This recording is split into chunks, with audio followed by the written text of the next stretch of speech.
Alright guys, we're back. This is gonna be a fun few videos for me. We're almost getting to the end of the course. Really happy you guys made it this far.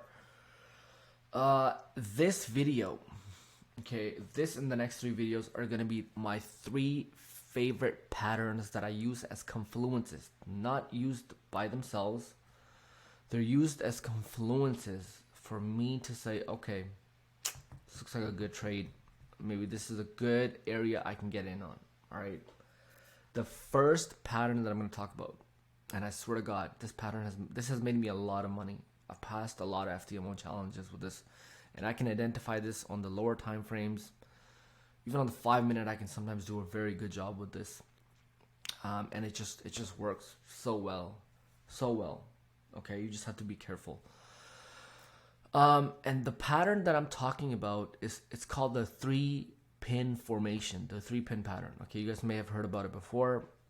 I learned about it a little while ago, a long while ago actually. But it works so well, and if you go on different charts, I want you guys to go and practice each one of these patterns every time.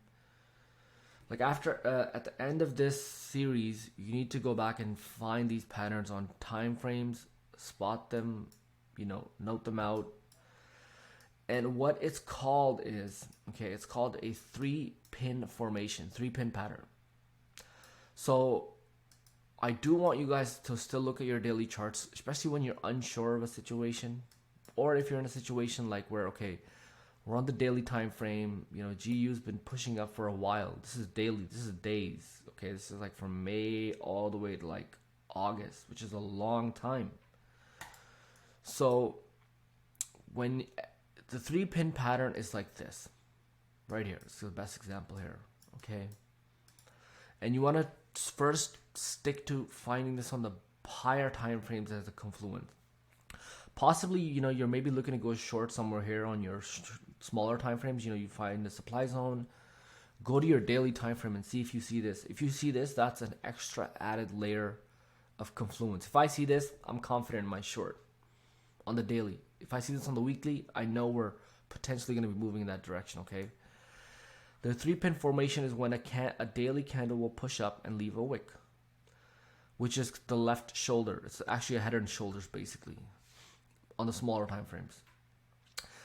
The middle candle will be sort of like a big rejection candle. It doesn't have to be huge rejection, but a decent sized rejection.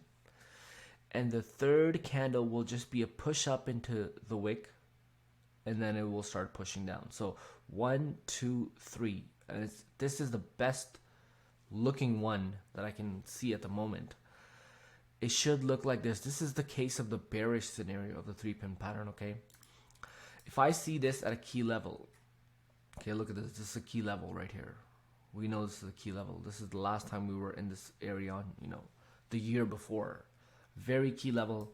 If you see this at a key level, or if price has been pushing up for a very long time and you're like, I want to short this eventually, and you see you're getting ready, you see break of structure on the, this would have been a break of structure on the lower time frames. Just quickly hop onto your daily and see if you can see this. If you see this, I'm gonna be in this trade. I'm not missing this trade. Hell no. Like, I'm so good with spotting these out, and you will be too. That this is just an extra layer of confluence, Then you can start looking for your shorts up in this area. Okay, up in this area. Let's see if we can find a bullish scenario. My favorite sometimes are the bullish ones actually.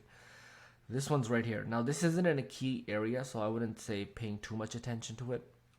But if I see this on the daily anywhere, sometimes it's just, if I'm trying to take a short and I see this, I won't be taking that short anymore, because this just means it's gonna go up. We have the left pin, which is the the left shoulder, the neck, and the right shoulder. Okay. It's always gonna be. This is gonna be a small pin. The middle one is gonna be the biggest, and this one should never break the middle one. It should never break the middle one. I've caught some sniper entries where I've noticed like this was already being formed, and when this push down happened, I caught some crazy trades Just trading this pattern alone before. I used to trade this all the time. Like it would just be crazy sometimes. Like when you find this, man, just be on the lookout, especially on the daily time frame. Daily, sometimes I even take this on the weekly. Just when I'm starting out the week, and I just want to see, you know, do we have a directional bias for the week? You know, even this here would be considered a 3-pin formation, right? Like this week has already ended, but we see this 1, 2, 3, and like if Monday starts here, you know what to look for. You know what I mean? You know what to look for here.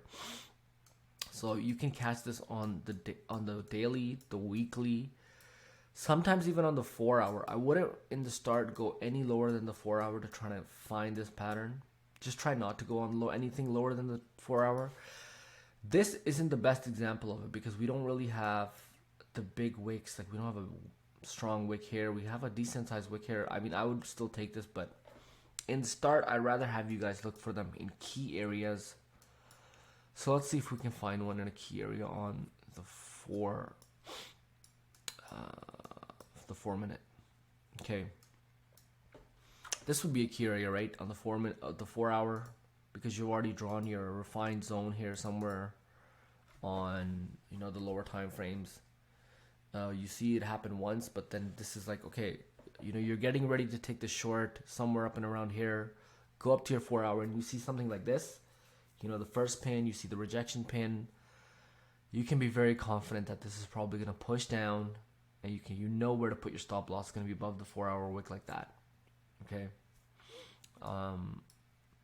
Let's see if we can find some more.